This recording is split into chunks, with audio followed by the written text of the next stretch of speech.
Good morning. This is Don V with Truth Be Told.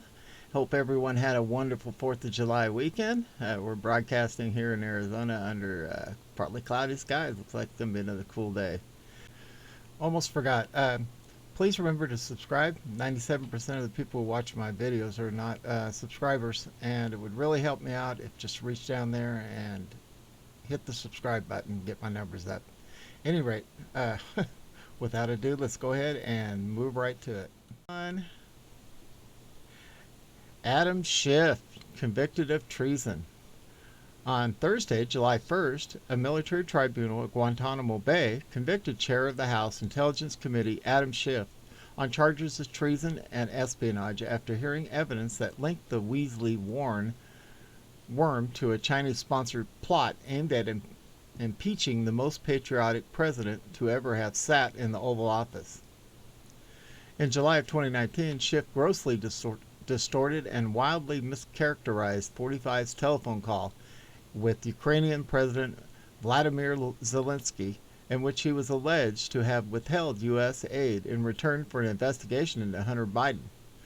Both 45 and Zelensky refuted the allegations, but Schiff abused his authority in pressing Congress to move forward with an impeachment inquiry against 45. In September 2019, the U.S. Navy Judge Advocates General Court launched an investigation to determine whether Schiff's actions violated House rules and whether his grievances were constitutional. JAG's 6-month investigation proved that Schiff, like most DS operatives, had an unremitting addiction to opulence and happily accepted bribes in exchange for enemies of the U.S. when such actions aligned with his personal goals. JAG and the Office of Military Commissions acquired evidence linking Schiff to a Chinese plot meant to dispose DJT. Specifically, Schiff had received gifts from a Chinese businessman named Lai Wei. Wei was the senior executive of Bohai Harvest, RST, Shanghai, Equity Investment Fund Management Company, the very company Hunter Biden owns 10% of.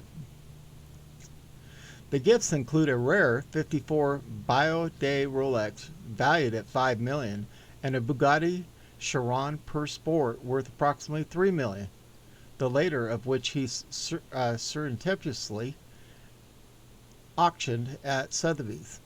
The Office of Military Commissions claims Schiff blatantly violated the gifts rule of the House Ethics Committee, which forbids federal employees from accepting gifts for favors and requires that any item valued at over $166 be reported to the State Department.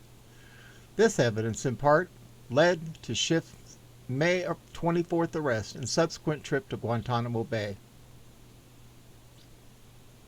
His Thursday tribunal lasted only 2 hours, with Vice Admin John G. Hannock calling on the 3-officer panel to convict Schiff, who appeared without counsel, of high treason. Schiff's greed, compounded by his seething hatred of DJT, led him down a path of treasonous behavior. He is weak and malleable, and he did knowingly betray his oath of office in hopes of making money and staging a tactic coup against the elected president of the U.S. Certainly others must have known he received these gifts and who they came from, but that was swept under the rug by the DS desperate to remove 45 from office. Schiff used aliases and proxies to launder many of his ill-gotten presents, but there's always a trail, Vice Admin Hannock told the panel. Asked to answer for his crimes, Schiff admitted he should have declined the gifts, but said they were above board and bore no evidence or relevance to his association with China, Lai Wei, Joseph Biden, or Hunter Biden. Of course I know these people, Schiff said, but why is a friend of mine who struck good fortune and shared some of that with me, his friend? It had nothing to do with 45. I was loyally serving this nation for many years and don't recognize this tribunal's authority over me. Vice Admin Hannock, as he had at previous tribunals, pulled the proverbial rabbit from a magic hat via teleconference. Schiff's wife, Eve, appeared on a video screen to testify against her husband. She told the tribunal that Schiff had accepted $20 million in gifts and incentives to wage war against DJT. She was able to produce receipts and ledgers, as well as personal correspondence between Schiff and Hunter Biden, proving Schiff's payouts were meant as compensation for trying to dethrone Trump. The documents you see on screen we have copies of, Vice Admin Hannock said, and passed the incriminating paperwork to the panel. Ms. Schiff, have you in any way been coerced or compensated to give testimony against your husband? She says, I have not, Eve Schiff said. I was tired of the abuse. I'm glad this is finally over. I was tired of the lies, the manipulation, the evil that pervaded our home. Adam was never happy with the government salary. He was telling me how he hoped to get rid of 45 and get rich at the same time. You're getting what you deserve, Adam, she addressed her husband personally, and the screen winked off.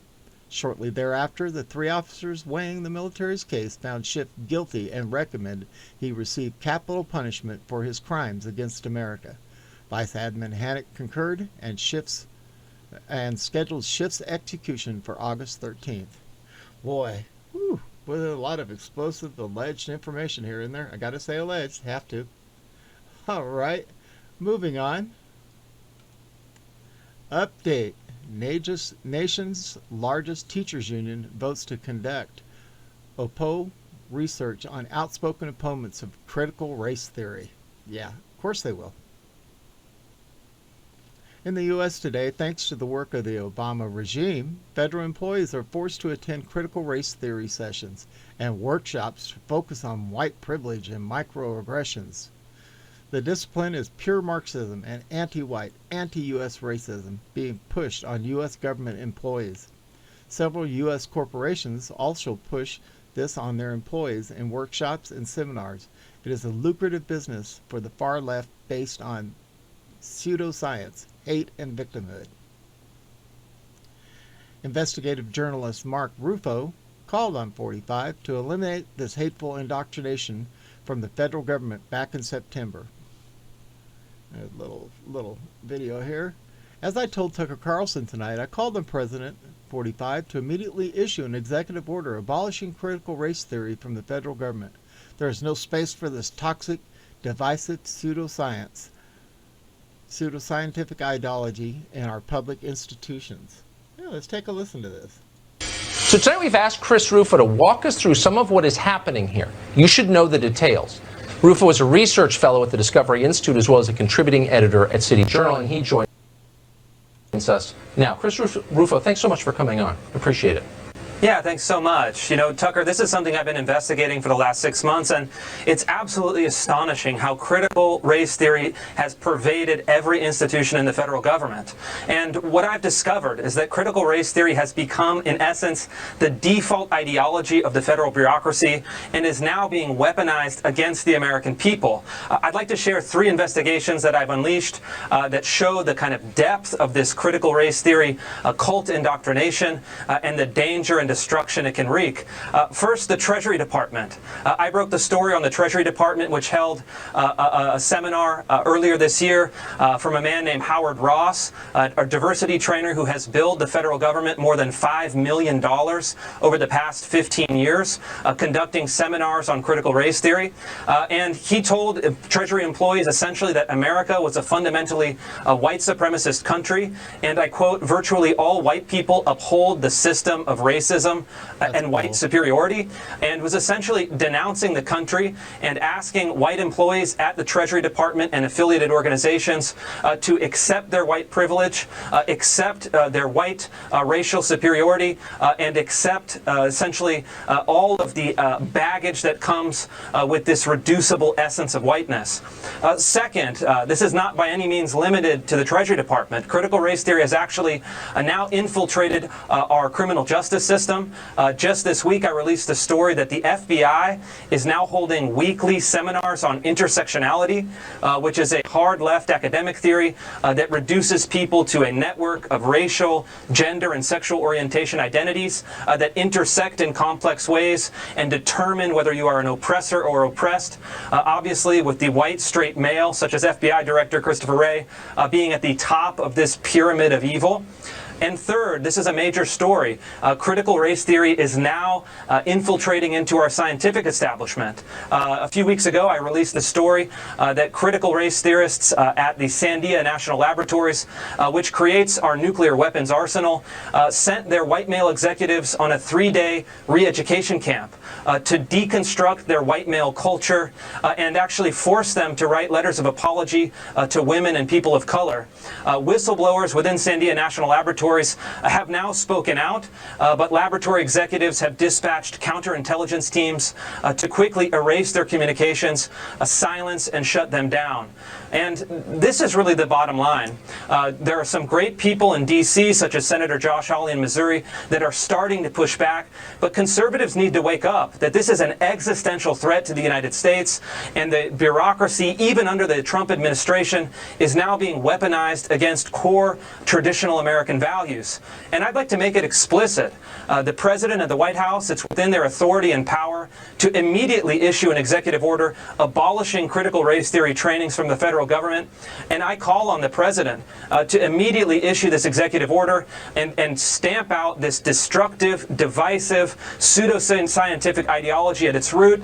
And I think that it's something that he's denounced, this kind of Black Lives Matter and neo-Marxist rhetoric in places like Portland and Seattle. But it's time to take action and destroy it within his own administration. The consequences of what you described are profound. I think we're seeing some of them now on our streets. But I want to get to the second example because it may be the most troubling of all, the Department of Justice.